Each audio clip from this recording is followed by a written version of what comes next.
Atenção Polos EAD.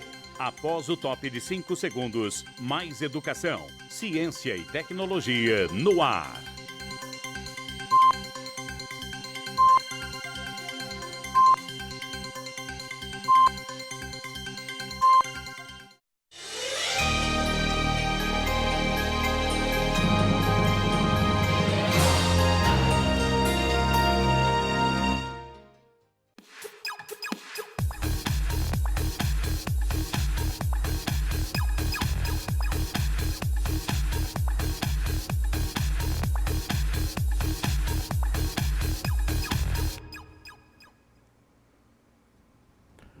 Boa noite, alunos e alunas do curso técnico em informática para a internet do Instituto Federal de Rondônia.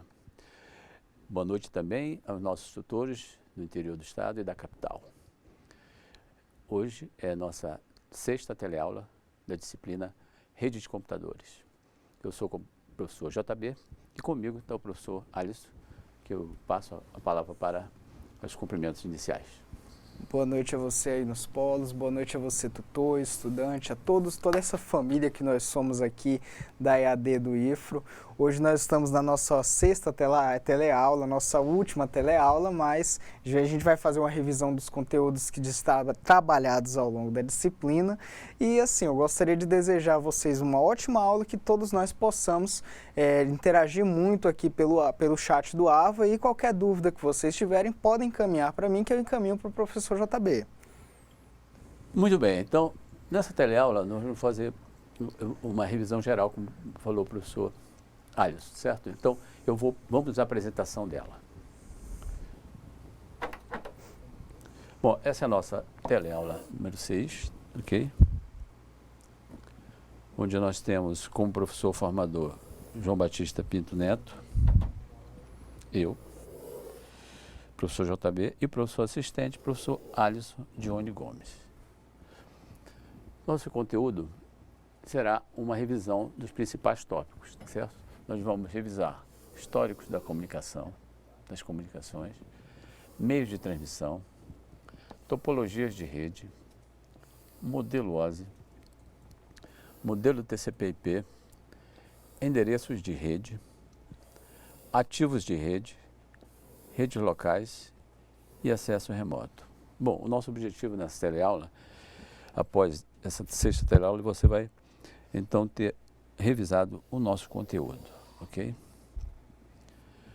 Bom, gente, então nós vamos fazer uma revisão dos principais conteúdos vistos nas últimas 5 aulas, ok? Então, muita atenção. Eu vou pedir a você que, à medida que a gente for apresentando os tópicos, você então, qualquer dúvida que você tiver, você vai encaminhar pelo chat, que o professor Alisson então vai passar isso ao vivo para a gente, tá certo? E nós vamos então fazer essa interação para que você fique sem nenhuma dúvida para fazer a sua avaliação, ok? Então, preste atenção e não hesite em fazer a sua comunicação, caso tenha alguma dúvida, perfeito? Bom, então vamos começar então com a história das comunicações. Bom, a necessidade do homem de se comunicar é antiga, né? Você pode ver aqui pela nossa figura que o índiozinho fala: a fogueira chamada está apagada ou fora da área de cobertura, né? Isso naquele tempo. Então, desde os sinais de fumaça até os smartphones, uma longa estrada foi percorrida com a utilização de inúmeras tecnologias de comunicação com o objetivo de satisfazer essa necessidade, ok? Então, a necessidade da comunicação é que levou o surgimento da rede de computadores. Então, a comunicação foi fundamental para que a rede de computadores nascesse, tá certo? Vamos ver, então, de que são feitos, o que é essa comunicação, na realidade? O que é a comunicação? Vamos detalhar esse assunto. Bom, a comunicação, de uma maneira geral, pode ser dividida em 3 categorias: voz, entretenimento e dados. O que é a voz? Voz é a tecnologia que permite às pessoas falarem umas com as outras de qualquer parte do mundo, ou seja, telefonia, né? E entretenimento é a difusão de rádio e televisão, e dados é a tecnologia para a transferência de dados entre dois computadores, ok? Bom, então você vê o seguinte, que as três categorias, elas são a base da comunicação, ok? Então, o que houve de lá para cá? Houve uma convergência. Essas três categorias, então, foram convergindo e ficaram oferecidas por uma única infraestrutura. Ou seja, hoje você pode falar no telefone, mandar mensagem, tá certo? Ver uma TV, ver TV, ouvir rádio no mesmo equipamento, no caso, no smartphone, né? Então, isso numa única infraestrutura, que seria, no caso, o mesmo provedor, certo? Uma mesma operadora, ok? Vamos ver um vídeo agora para fixar esse conceito. A palavra comunicação deriva do latim comunicare, que significa tornar comum, conferenciar. E como tudo à nossa volta, a comunicação também vem passando por transformações. Um exemplo claro é a telefonia. Você lembra como eram os telefonemas há 20, 30 anos atrás? Com a idade, acho que de 15 anos, né, começou a chegar a Teleron em Porto Velho. E meu pai adquiriu uma linha que vem acompanhando já de geração, né? Então, naquela época, telefone era uma coisa raríssima, né? E caro.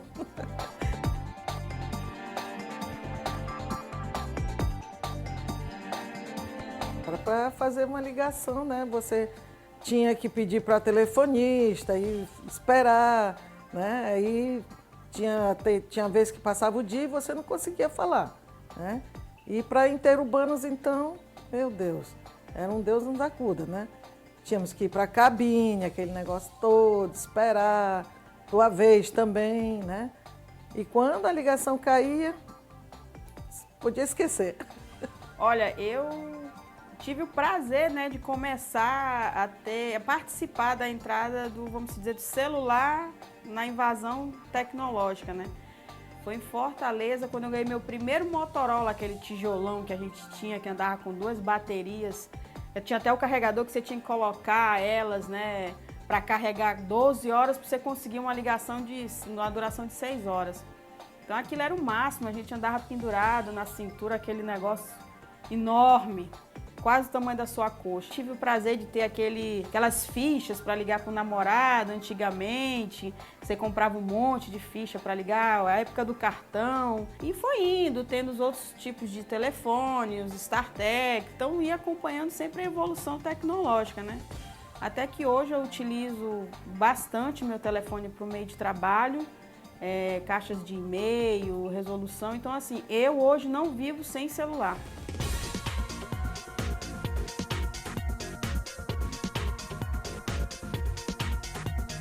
Acompanhe agora uma breve linha do tempo com a evolução do telefone no Brasil. 1972. Instalados em São Paulo e no Rio de Janeiro, os primeiros orelhões, esses telefones públicos nas calçadas. 1978. Ativada no Japão a forma de telefonia móvel celular. 1990. Inicia-se o uso da telefonia móvel no Brasil e a primeira cidade a ter o serviço foi o Rio de Janeiro. 1992. Instalado em junho o primeiro telefone público a cartão em âmbito nacional, também no Rio de Janeiro. Anos 2000. Inicia-se a forma de acesso à internet via celular, o app, aqui no Brasil. 2007.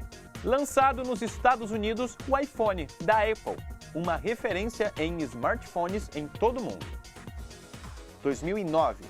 Surge o WhatsApp, um aplicativo de mensagens multiplataforma que permite trocar mensagens pelo celular sem pagar por SMS, utilizando a rede de dados. E nem dá para acreditar que um simples aparelho desses, um smartphone, é capaz de fazer tanta coisa. Bom, evolução é isso, novas descobertas. Tchau, bons estudos e até a próxima. Excelente clipe, né? Você então conferiu a importância então das comunicações, dessa convergência das comunicações numa rede só, que é uma rede de computadores, na realidade uma rede de dados, ok? Vamos então fixar o conceito agora vamos relembrar o conceito agora de rede de computadores. Vamos lá.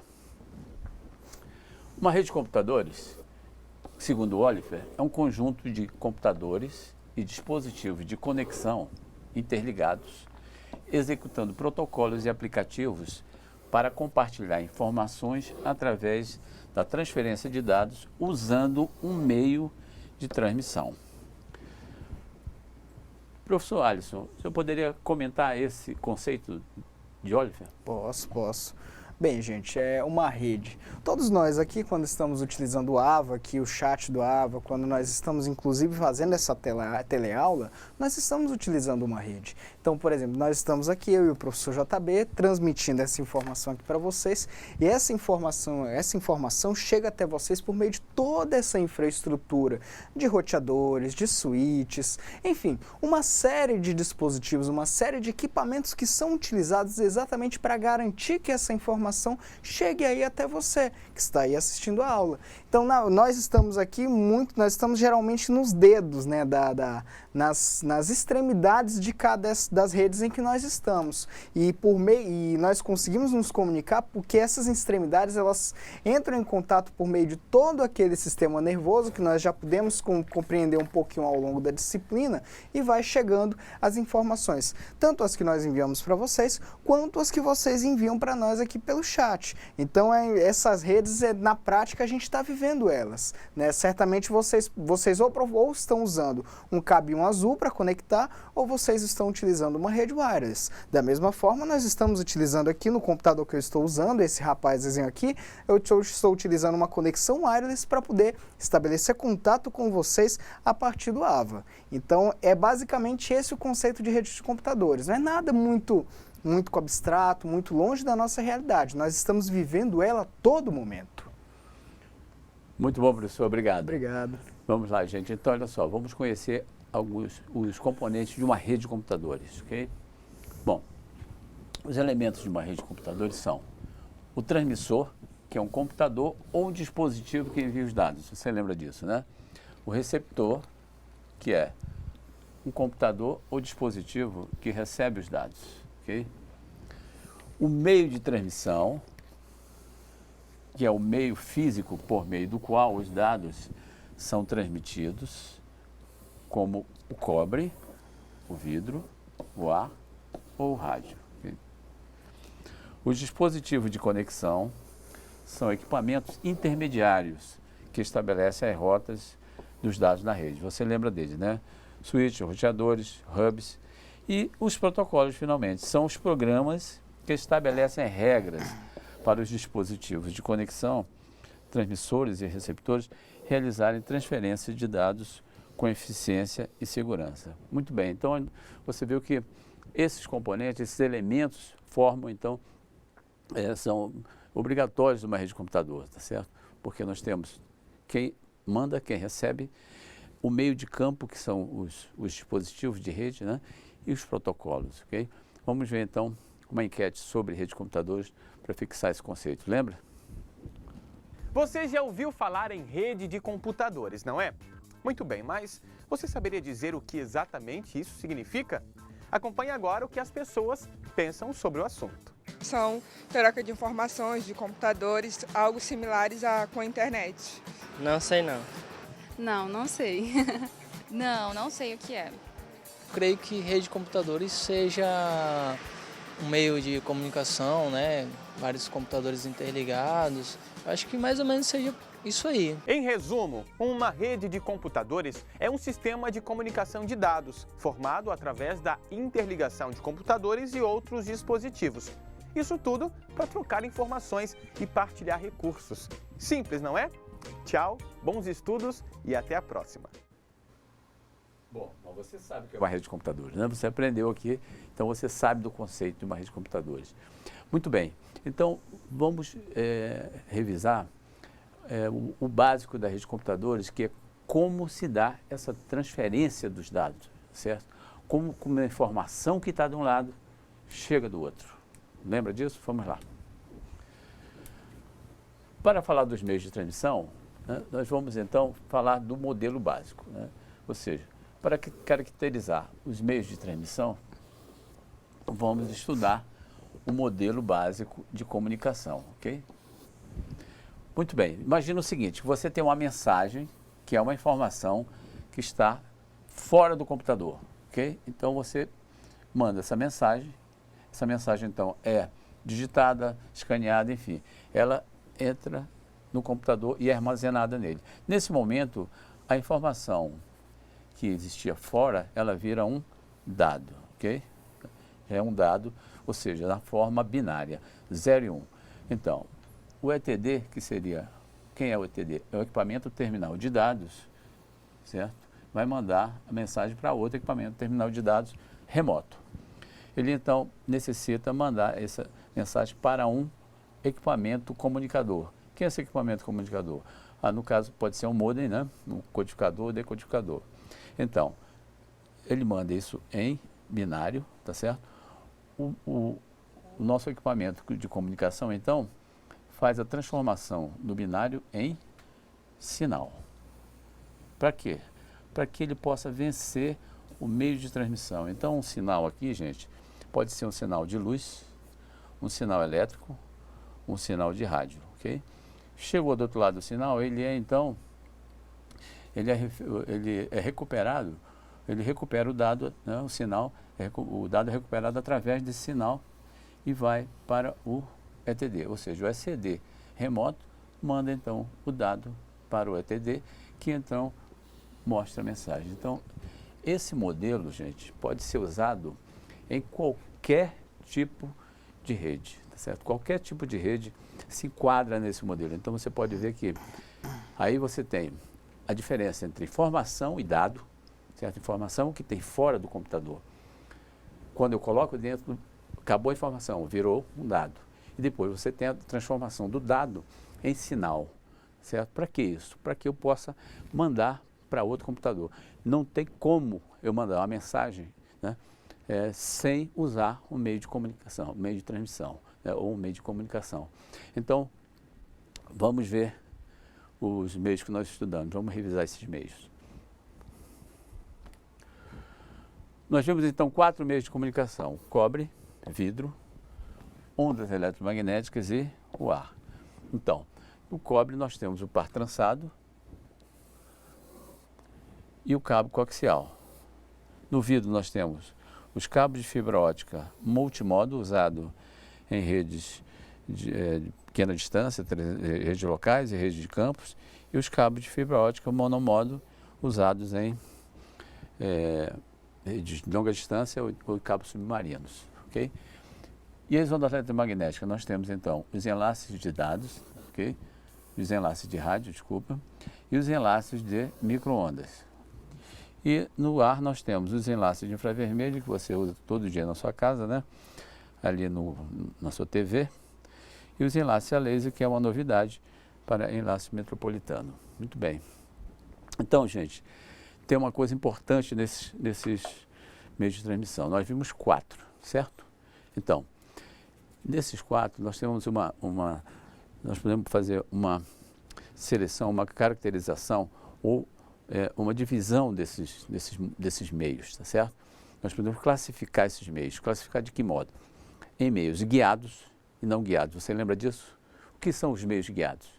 Os guiados são o que eu posso conduzir, eu posso determinar por onde o sinal vai passar, ok? Porque você sabe que em meio de transmissão não passa dado, passa somente sinal. Então, eu posso, então, no meio guiado, fazer isso. Quais são os meios guiados, então? Os cabos, né? Ou os cabos de cobre ou de fibra. E os não guiados são os que eu não posso modificar a partir do momento que ele sai da antena, eu não posso mexer mais, ou então sai do dispositivo, que são o quê? As ondas eletromagnéticas e o ar, ok? Muito bem, vamos ver. Vamos em frente, então. Vamos ver, então, agora um vídeo sobre cabos submarinos. Vamos lá. É fato que a tecnologia tomou proporções inimagináveis. Hoje podemos conversar com pessoas a qualquer hora, em qualquer lugar do mundo e em tempo real. Mas você já parou para pensar como acontece a conexão com um computador que está aqui no Brasil e outro que está no continente europeu, por exemplo? Uma das possibilidades é por meio dos cabos submarinos. Olha só. Hoje temos a internet, a televisão e o telefone. Como será que as telecomunicações circulam em todo o mundo? Elas transitam na velocidade da luz, de um continente a outro, através de dados com sinais transmitidos a partir de uma rede de cabos submarinos, com mais de 800 mil quilômetros. Esses cabos são compostos por várias fibras ópticas, estruturadas em pares, um para cada direção de transmissão. Os cabos mais modernos têm capacidade de 4 terabytes por par, 200 mil vezes a mais que uma conexão ADSL normal. Como estão no fundo do mar, os cabos são recobertos por vários materiais metálicos e plásticos. São sólidos, resistentes, flexíveis e impermeáveis ao mesmo tempo, além de conduzirem eletricidade.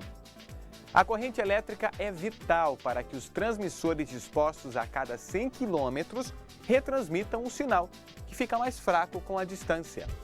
A manutenção é feita com barcos especiais, que instalam e consertam os cabos.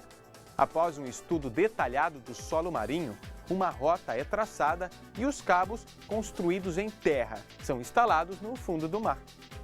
Com a explosão da internet, se transformaram em recurso indispensável. Permitem também às agências de inteligência captar e decodificar a imensa quantidade de informação que transmitem. Bons estudos e até a próxima. Muito bem, então você viu a importância então dos meios de transmissão. No caso, nós demos exemplo aí, você viu, né? A fibra ótica, né? A fibra ótica, então, é o vidro, né?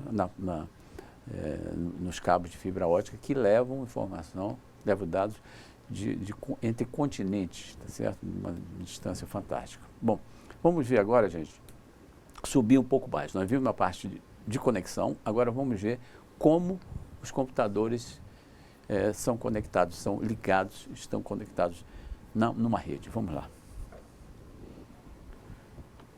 Então, vamos estudar então as topologias de rede. A topologia física de uma rede de computadores é a forma como os dispositivos estão interligados. Então, vamos fazer uma convenção. Você lembra que nós fizemos uma convenção para isso aqui. Nessa convenção, nós chamamos o seguinte: o nó de uma rede de computadores pode ser um computador, uma impressora ou um dispositivo de comunicação. Ou seja, para a gente agora, um nó pode representar qualquer um desses dispositivos. Portanto, topologia física de uma rede de computadores é a forma como os nós da rede estão interligados, ok? Então, nós vimos o seguinte: você viu que é como se você tivesse a planta baixa de uma casa com as passagens, ou seja, sala, quarto, você sabe onde é que é.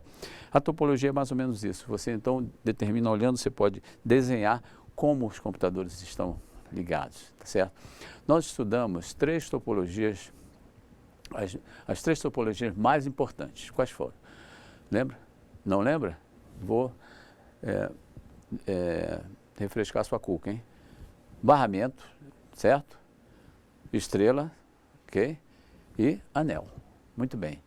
Vamos estudar então, vamos revisar, estudar que você já estudou, mas vamos revisar a topologia estrela, ok? Que é a mais importante e a mais usada atualmente. Bom, a topologia estrela é a topologia mais usada atualmente. Os nós são conectados através de um enlace ponto a ponto duplex. Lembra disso? Hein? O que seria um enlace ponto a ponto duplex? Há um equipamento, ponto a ponto duplex ligado a um equipamento central que controla a comunicação entre eles. Então eu tenho um equipamento central aqui, no caso, é um switch, tá certo? Esse switch, então ele está conectado a todos os equipamentos, por isso tem a forma de estrela. Você vê que aqui eu tenho como se fosse pontos, né? São 5 pontos e um núcleo, né? Então isso dá a ideia de uma estrela. Ele faz essa comunicação, então, entre os dispositivos, ok? Então, topologia estrela, gente, então, ela vai concentrar, ou seja, eu tenho equipamento central, a característica dela é um equipamento central e os vários equipamentos ligados a ela, tá certo? Ela pode ser expandida, né? E vamos ver quais são as suas características básicas. Bom, a topologia estrela substituiu a topologia barramento nas redes locais. O equipamento central usado nas primeiras redes locais era o concentrador, ou o hub, né? Lembra dele? Muito bem. Substituído posteriormente pelo comutador ou switch, né? O switch, muito bem. Usa cabo de par trançado, de baixo custo e de alta vazão de dados. As principais características dessa topologia são: custo médio por requerer dispositivo central, aumento de nós afeta o desempenho, ou seja, se você aumentar muito, a eficiência cai. A vazão do enlace para redes cabeadas pode chegar até 10 gigabits por segundo, fantástica velocidade, né? Manutenção é simples e a desconexão de algum nó não afeta a rede, tá certo? Ou seja, a rede tem uma facilidade para o diagnóstico de falhas. Muito bem. Você lembrou o que é uma conexão duplex? Lembra, professor, que a gente começou? Conexão duplex? Que é a história, como é que é a história lá do simplex, do half duplex e o full duplex, né? Que é aquela questão do duplex cheio, né? O simplex seria igual a sua mãe dando bronca para você depois que você deve ter aquela aprontada na sua tempo da infância, que ela passa meia hora passando aquele sermão em você, e aí você fica sem palavras, você não pode falar um pio, um ai sequer, e ela só falando. Ali é uma comunicação simplex. Daí você tem o duplex, que o duplex tem as duas possibilidades, podendo ser o half duplex ou o full duplex. No half duplex, você é como se fosse uma conversa. Você está conversando com uma pessoa na rua, você primeiro fala, depois você para de falar, a pessoa começa a falar, depois a pessoa para de falar, depois você volta a falar e assim a comunicação vai fluindo. Agora, o full duplex é igual aquela situação que você está no meio da rua, todo mundo falando ao mesmo tempo e todo mundo se entendendo, né? O pior é isso, né? Todo mundo fala ao mesmo tempo e todo mundo se entende, né? Então, o full duplex acaba sendo essa situação. Todo mundo fala, quer dizer, os dois dispositivos em comunicação falam ao mesmo tempo, mas isso não impede que eles possam se comunicar entre si. Ok, professor, muito obrigado. Excelente comentário. Bom, então você agora já sabe da parte, nós fechamos toda essa parte básica da rede, ou seja, a parte de conexão, meios de transmissão. Agora vamos para a parte lógica, né? Vimos a parte física, agora vamos para a parte lógica. O que é a parte lógica? O que é a rede lógica? São os modelos de rede, né? Os modelos de rede, os endereços de rede. Então, vamos começar com os modelos de rede. Vamos relembrá-los. Modelos de rede. Os modelos de rede foram criados com o objetivo de permitir a comunicação entre dispositivos e sistemas de diferentes fabricantes e desenvolvedores de aplicações. Então, segundo o Furusan, os modelos de rede servem para organizar, unificar e controlar o hardware e o software de uma rede de comunicação de dados. Então, eu vou fazer uma pausa aqui, que é muito importante isso aí. Por quê? Porque isso é um dos benefícios do modelo de rede. Qual é? De você, por exemplo, comprar um computador na China, tá certo? Muito bem. Trouxe para o Brasil. Chegou aqui, você comprou uma placa de rede, instalou no computador. Funciona? Funciona. Por quê? Porque existe uma padronização, certo? Os modelos, então, eles forçam que os fabricantes de software e hardware padronizem a rede, tá certo? Então, isso é um dos benefícios do modelo. Vamos continuar. Bom, os modelos de rede organizam a rede em camadas que se comunicam entre si. Cada camada tem uma função definida, que juntas formam um conjunto de ações necessárias para que a mensagem chegue ao destino correto, sem qualquer alteração e pela rota mais rápida, ok? Então, essa questão das camadas que nós vamos ver agora, tá certo? Nós vamos ver dois modelos direto, o modelo OSI e o modelo TCP/IP, e tem mais uma coisa importante no modelo de rede. Ele ajuda você a entender o funcionamento da rede, certo? Tem uma parte que ajuda o seu aprendizado, né? Embora seja uma coisa teórica, mas ele ajuda você a entender como funciona a rede de computadores. Então vamos ao primeiro modelo, o modelo OSI. Modelo OSI, então, é um modelo de 7 camadas, certo? 7 camadas. Vamos, então, rapidamente relembrar essas camadas. A primeira camada, camada de aplicação, onde estão os serviços de rede usados pelos usuários como transferência de arquivos, navegação na web e correio eletrônico, entre outros, tá certo?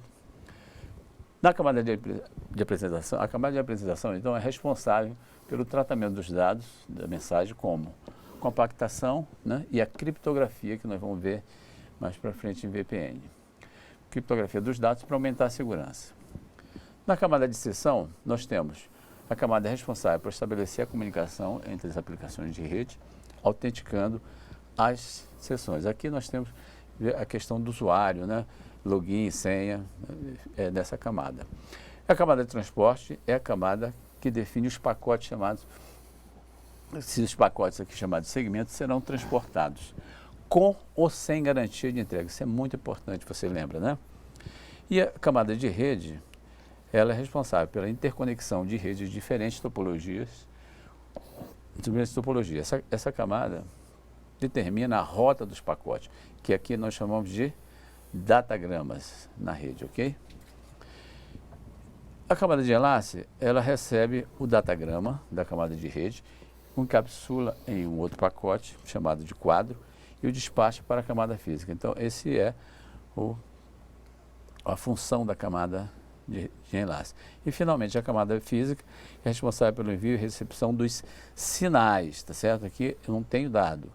Na camada física só tenho sinais através dos meios de comunicação e define o tipo de cabo, os conectores, as interfaces de rede e outros dispositivos também, tá certo? Vamos ver então, gente, um clipe para fixar esse conceito. Hoje conheceremos um pouco mais sobre a ARPANET, a rede de computadores que é considerada a mãe do que hoje conhecemos por internet. Vamos lá? Através da ARPA, Advanced Research Project Agency, o Departamento de Defesa norte-americano criou uma rede experimental de troca de informação entre computadores, com um reduzido número inicial de 4 máquinas, comunicando entre si pela rede telefônica. Eles queriam encontrar uma forma para acessar e distribuir informação no caso de um evento catastrófico, como um ataque nuclear. Se uma bomba atingisse uma linha de computador importante, a transferência de informação pararia imediatamente. Mas, se houvesse um meio de formar uma rede de computadores, outras partes do sistema poderiam continuar funcionando, mesmo se um elo fosse destruído. O crescimento desta rede originou o que viria a ser chamado de ARPANET e permitiu que cientistas, investigadores, estrategistas militares pudessem se comunicar entre si em tempo real, através de correio eletrônico, a partir de pontos físicos distantes entre si. Esta foi uma breve introdução para que você entenda como surgiu a ideia de redes de computadores. Bons estudos e até a próxima! Excelente clipe, né? Então, vamos lá. Veja bem, por que a gente colocou isso para você? Ou seja, o que a internet tem a ver, então, com o modelo? Muito, né? A internet, além dos benefícios todos que nós temos até hoje, né, no mundo inteiro, ela trouxe também um modelo TCP/IP, que é um modelo diferente do modelo OSI, que nós vamos, então, relembrar agora. Vamos lá. Então, embora tenha uma estrutura em camadas, o modelo TCP/IP, você lembra, né, surgiu antes do modelo OSI e, portanto, não foi desenhado respeitando a mesma sequência de camadas e suas funções, ok? Segundo Oliver, o modelo TCP/IP pode ser definido como um conjunto ou pilha de protocolos, ou seja, um conjunto de protocolos, né, que permite a interconexão de redes de tipos diferentes, em pequena, média e grande escala, como, por exemplo, nós acabamos de ver a internet, né? O modelo TCP/IP, gente, conta com 4 camadas: aplicação, transporte, interrede e acesso à rede, que são essas camadas aqui, ok? Então, você conferiu, então, que o modelo TCP/IP, ele é mais simples, ele é mais conciso e ele está mais orientado, ou seja, para os protocolos. Ele está prima mais, vamos dizer assim, no conhecimento dos protocolos do que o modelo OSI, que é um modelo em camadas mais teórico, né? O modelo TCP/IP é mais direto.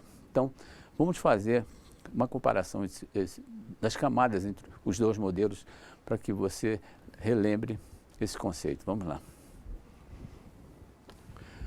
Ok, então vamos fazer uma correspondência entre o modelo OSI e o TCP/IP. Com exceção da camada de acesso à rede, que corresponde às duas primeiras camadas do modelo OSI, essas duas aqui, né? Cada camada do modelo TCP/IP define um conjunto de protocolos para controle e gerenciamento do fluxo de dados entre dois nós da rede, ok? Então nós temos a rede e a interrede, né? A camada de interrede, equivalente à camada de rede do modelo OSI, é responsável pelo endereçamento lógico, ok? Lembra dele? Endereçamento lógico é o endereço IP que nós vamos ver em seguida. Esse endereço identifica as máquinas na rede de maneira única, né? Você sabe, pelo estabelecimento da rota. Faz também, né? Ele estabelece a rota do pacote e da interface com a camada de acesso à rede. Então, essa é a função da camada de interrede, que é idêntica à camada de rede do modelo OSI, ok? A camada de transporte também tem o equivalente na camada, no modelo OSI, é responsável pela forma como as mensagens serão transmitidas, garantindo ou não a entrega. A camada de transporte faz conexões entre as aplicações dos nós, usando o endereço de porta que veremos a seguir, tá certo? E finalmente a camada de aplicação, que é equivalente a essas três últimas camadas aqui do modelo OSI, tá certo? Sessão, apresentação e aplicação. Aqui estão as aplicações nativas e os serviços de rede, você lembra dele, né? Que é o serviço web, o serviço também de correio eletrônico, né? Enfim, aqueles serviços que trabalham na camada de aplicação, ok? Muito bem. Vamos então agora, gente, revisar os endereços de rede, né? Olha, não se esqueça, se você tiver alguma dúvida do que a gente falou até agora, mande uma mensagem no AVA que a gente tira essa dúvida aqui ao vivo e a cores, ok? Vamos lá. Endereço de rede.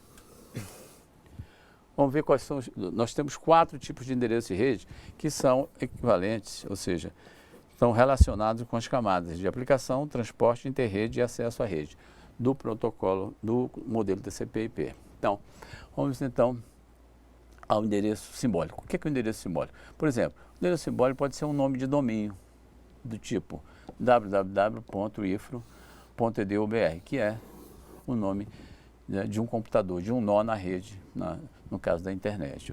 Okay? Esse nó está também vinculado a uma aplicação, que no caso desse endereço é uma aplicação web, ok? Você lembra disso, né? Muito bom. Vamos então para o endereço de porta. O endereço de porta está associado à camada de transporte. Ele tem um número de porta, um endereço de porta, e um protocolo correspondente. Então, o endereço de porta é formado por o número da porta e o protocolo de transporte, que pode ser TCP ou, lembra qual é o outro? O UDP, tá certo? E na camada de interrede, nós temos o endereço lógico, que é o endereço IP, tá certo? O endereço internet protocolo, ou o protocolo de interrede, né? Então, esse endereço é um endereço de 32 bits, formado por 4 octetos, né? Cada octeto com 8 bits, e separados por pontos, ok? Vamos detalhar esse endereço mais na frente. E, finalmente, o endereço físico. O que é o endereço físico? O endereço físico está associado à camada de acesso à rede, né? Esse endereço é um endereço de 48 bits, que é representado por 6 números em base hexadecimal, separado por traços, tá certo? Esse endereço, então, define unicamente uma interface de rede, ou seja, uma máquina física, né? Vamos então relembrar os nomes de domínio. Lembra-se desse endereço? Vamos lá. O sistema de nome tutorial de hoje, o DNS,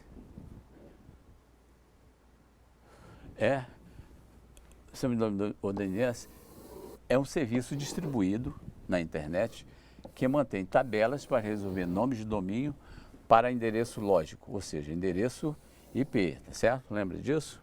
Bom, então, nós temos então o ponto, que seria, no caso, o distribuidor central, e temos os domínios de primeiro nível, com, org, gov, net, edu e info, tá certo? Esses e vários outros, né? São chamados de genéricos. Por exemplo, Google, www.google.com, né? Isso aqui é um nome de domínio genérico, onde os nomes ficam todos aqui no Google, né? E temos os países, Brasil, Japão, aqui é Grã-Bretanha, no caso Inglaterra, né? Holanda, Rússia e China, RUCN. Então, nós temos então para cada um desses endereços, nós temos uma máquina associada a um endereço IP. Então, o nome de domínio define o endereço IP. Está associado, sempre associa o nome, né, de DNS a um endereço IP, ok? Vamos ver então um tutorial que vai fixar esse conceito, né? Vai relembrar você esse conceito. Vamos lá. O nosso tutorial de hoje é a importância dos nomes de domínio. Você vai conferir agora a importância dos nomes de domínio. Primeiramente, o que é o nome do domínio? Nome de domínio é um nome intuitivo para facilitar o acesso a uma página da internet. Por exemplo, quando você digita www.ifro.edu.br, você está usando o nome de domínio. Então, o seu navegador precisa do endereço IP do servidor web do IFRO para fazer a conexão. Muito bem. Então, nesse momento, ele então consulta um servidor de nomes, que é o DNS, para obter o endereço IP a partir do nome de domínio. Ok? Então, ficou fácil. Eu tenho, então, o nome de domínio, o servidor DNS fornece o IP, e então a sua máquina acessa o servidor do IFRO. Bom, então, se eu souber o endereço IP do servidor web do IFRO, eu posso acessar o site? Pode. Como? Então, vamos ver. Ó, o endereço do servidor do IFRO é 201.45.226.220. Olha que beleza, certo?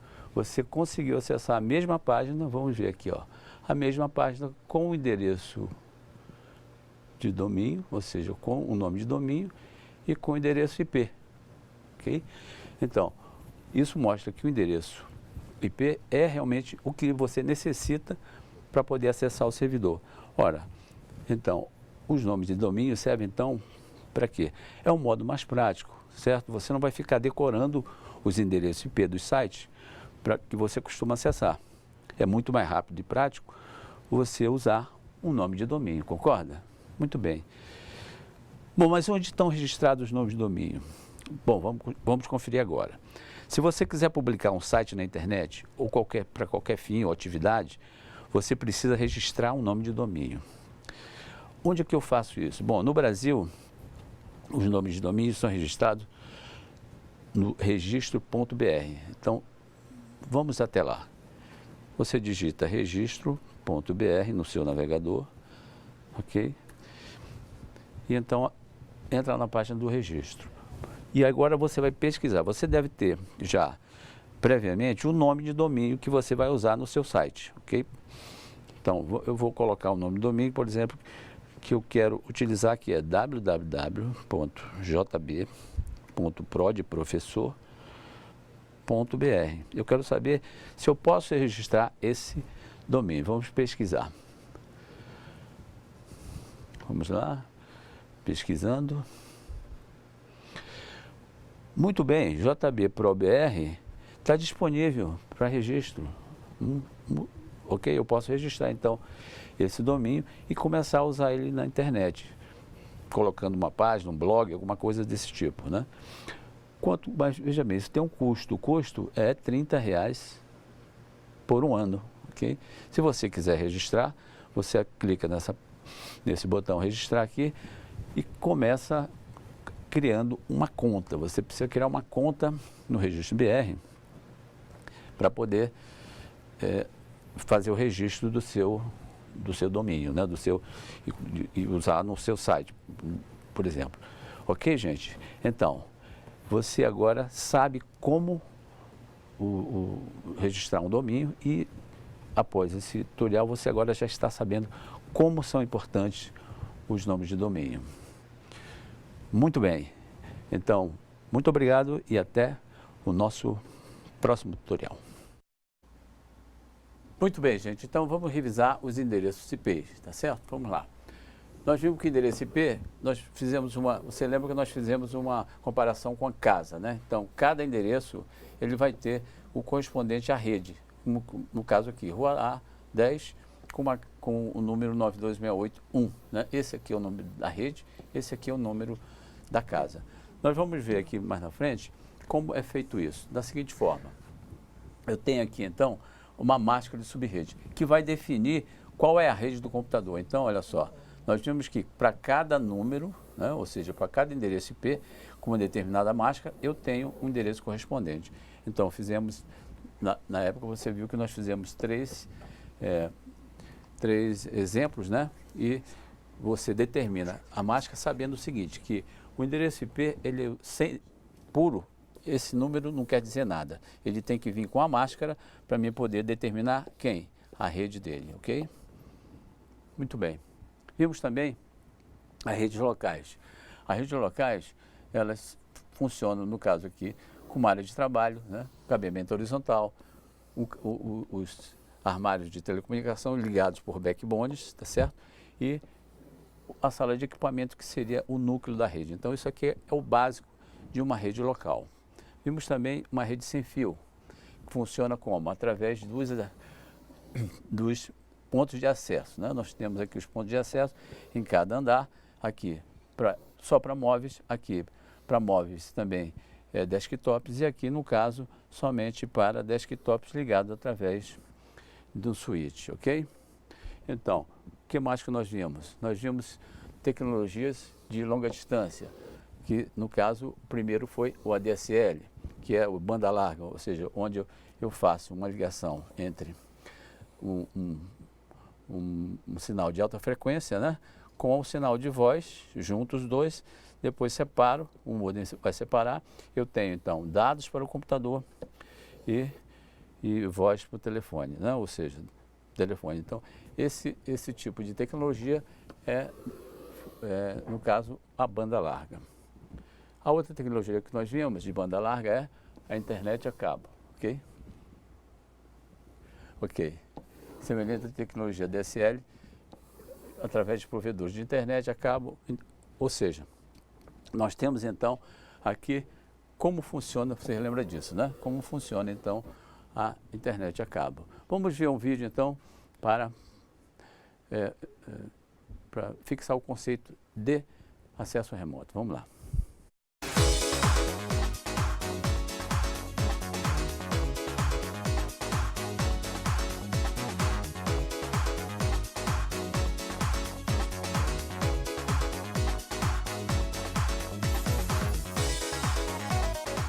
Então, eu tô online. Eu posso terminar isso e te mandar agora. Tudo bem. Você acusa o recebimento. Obrigado. O ambiente formal de trabalho com chefe, uniforme, estações grandes de trabalho, sabe? Isso já não é comum para pessoas como eu, que tem esse perfil de um novo trabalhador. Vem cá, trabalhar de casa é muito bom. Você já ouviu falar em teletrabalho?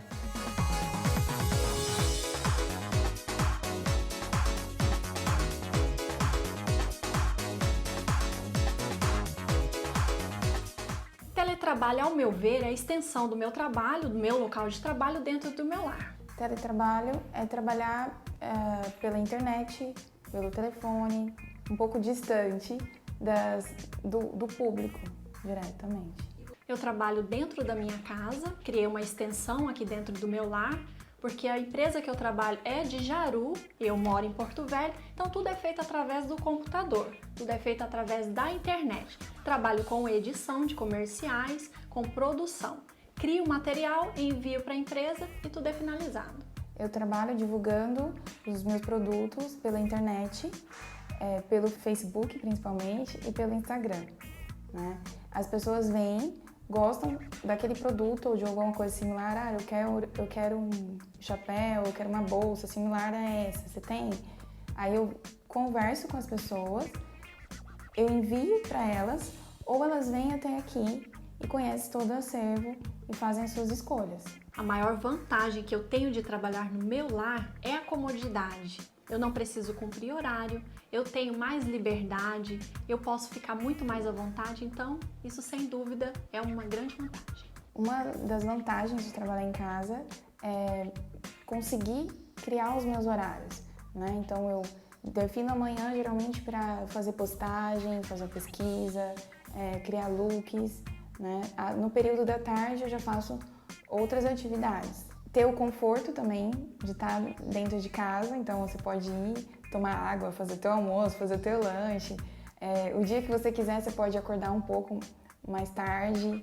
A única desvantagem que eu sinto aqui dentro de casa, trabalhando em casa, seria o convívio, né? Você convive pouco com pessoas.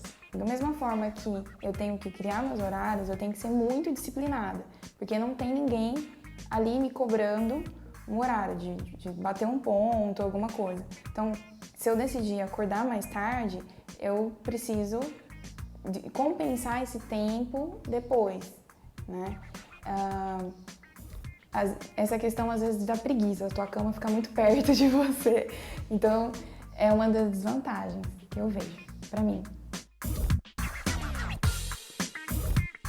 Bom, essa nova maneira de trabalhar é uma nova tendência. E você, o que acha da ideia? Muito bem. Para fazer isso, nós precisamos de uma tecnologia. Você lembra qual é? Vamos lá. Essa aqui, ó, VPN, certo? A VPN você acessa através de um túnel criptografado a um servidor que está na empresa e tem acesso a toda a rede da empresa, ou seja, aos recursos de rede da empresa, ok? Gente, felizmente acabou a nossa aula, né? E também acabou a nossa disciplina, é o final da nossa disciplina. Foi uma grande satisfação estar aqui com vocês nessas 6 teleaulas, né? Espero que nós tenhamos atingido os nossos objetivos, que foi, né, passar para você, transmitir a você todo esse conteúdo, para que isso enriqueça o seu conhecimento e também seja uma alavanca na sua vida profissional como um técnico em informática. Passo então para, aliás, primeiro quero desejar uma boa prova, muita tranquilidade, tá certo? Respire fundo, não faça nada correndo, muito tranquilo. A prova está muito boa, se você estudou não tem problema nenhum. Então, eu passo então agora para o meu colega Alisson para os agradecimentos finais. Uma boa noite a todos e até nosso próximo encontro. Bom, boa noite a vocês. Eu gostaria de agradecer essa oportunidade de ter trabalhado junto com vocês. Eu espero que vocês todos tenham gostado. A gente buscou criar um ambiente bem tranquilo, bem amigável, né? Às vezes até brincando entre nós aqui, mas eu gostaria de deixar registrado esse agradecimento e desejar que nas próximas disciplinas, certamente nós vamos nos encontrar em outros momentos, mas de qualquer forma, por hora fica essa breve despedida, na verdade, não vai ser tão longa assim, logo nós vamos nos encontrar novamente e desejar uma ótima prova para vocês, uma ótima aula da aula que vai vir logo e esperar que nós possamos ter um ótimo proveito nos nossos próximos encontros. Uma boa noite para você, uma ótima prova e sigamos adiante.